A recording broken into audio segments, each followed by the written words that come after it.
Okay, we're back, and this video is just going to get us into adding rational expressions with unlike denominators. So as we recall, we just talked about doing least common multiples, and that helps us in the quest to find the least common denominator. So when we're given the instructions to add or subtract rational expressions, that's always our first goal.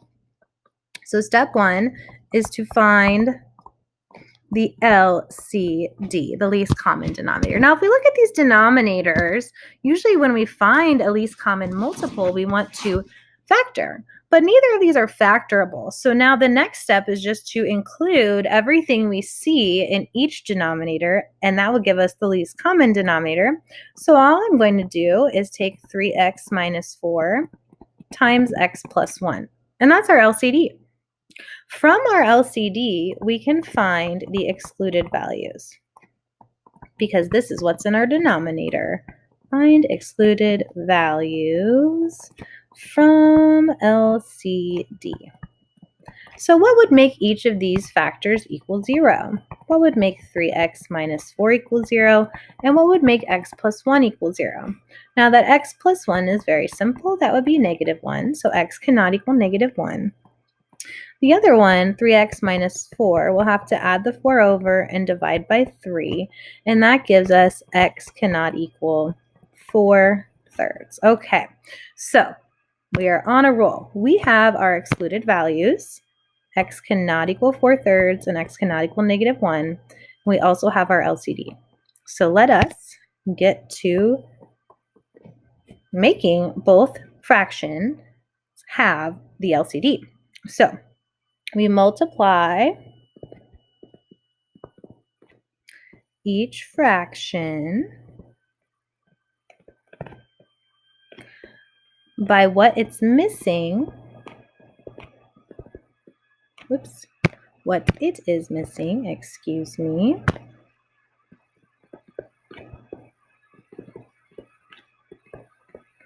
From the LCD. And we do this in the top and the bottom. So I'll just do multiply in top and bottom, because that way we're actually just multiplying by 1 and we're not changing its value. So in our first fraction, which is 5 over 3x minus 4, let's equip that with parentheses because we're going to have to multiply that by x plus 1 because that is what this fraction is missing in the denominator from the LCD. In our second fraction, which is 3 over x plus 1, again, put parentheses around that because we're going to have to multiply this one by 3x minus 4 because that's what this one is missing. And now you see that these have a common denominator. So just like we did in class, now we can add the numerators. So this is going to be x plus 1, and that's times 5, plus 3 times 3x minus 4. And that's all over our LCD, which I'll just keep in a different color to signify that. That's all over x plus 1 times 3x minus 4. And finally, we just need to simplify. So that was, okay, so this is kind of our last step, is to simplify. Okay, so simplify the numerator. So we're going to have to distribute this 5. That's going to be 5x plus 5. Distribute this 3.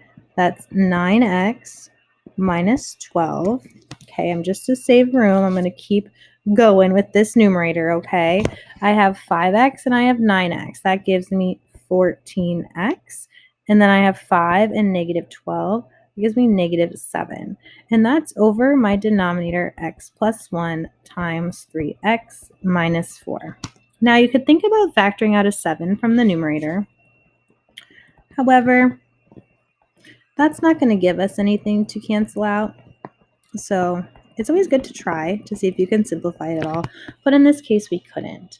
So either of these is completely okay for your answer. And you don't have to write your excluded values again if you don't want to, but feel free to write them again next to the sum if you'd like. All right, we're going to do B, and then we're going to do the rest in class because I'm sure you guys will have a little bit of a brain explosion going on after this.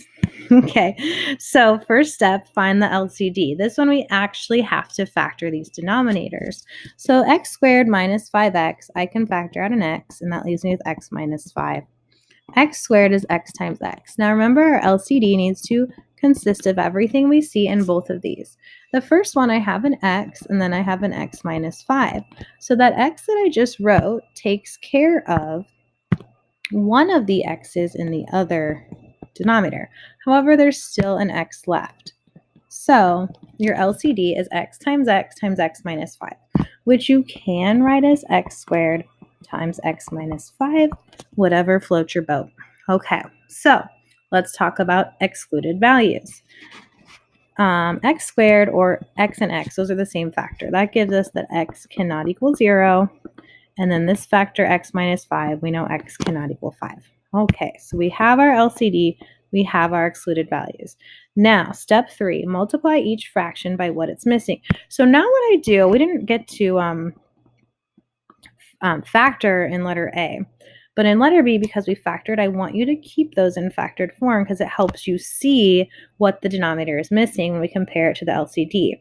So this one, the denominator is now x times x minus 5. It is missing one of these x's. So I'm going to have to multiply the numerator and the denominator times x. Now it's great. Now my second fraction, x squared plus 3x minus 4 on top, that's going to need parentheses because we're going to be multiplying that times something. And I have x squared on bottom. So that x squared covers the two x's, or the x squared, but this one's missing the x minus 5. And so that's going to be multiplied in the numerator as well. All right, we are all good in the hood. Look at our denominators are looking the same. So let's go ahead and say, okay, our denominator we know is going to be x squared times x minus 5. Now we just have to clean up the numerator. So I'm going to do a couple steps. First, on the left, oopsies, I'm going to multiply these before I write them down here just to save some space. So x times 2x squared is 2x cubed, okay?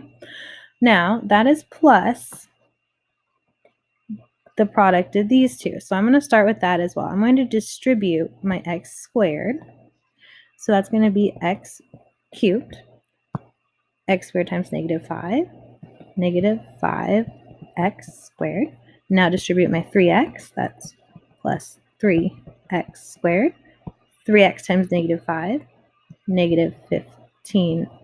And finally my negative 4 times x is negative 4x, and negative 4 times negative 5 is a positive 20. Okay, now I just have all those terms. I'm going to combine like terms and simplify. So 2x cubed is the only x cubed term in the numerator. Oh, I lied. Whoopsies. Hey, we got 2x cubed and 1x cubed. My bad. That would be 3x cubed. Silly. All right, but then I have negative 5x squared plus 3x squared gives me a negative 2x squared. And then I have negative 15x minus 4x. That's negative 19x. And then I plus 20 at the end. And that's all over x squared times x minus 5. And you feel like putting your excluded values down there, you go for it. And that is your sum. Okay, guys, I hope you super enjoyed that. And I will see you in class on Friday.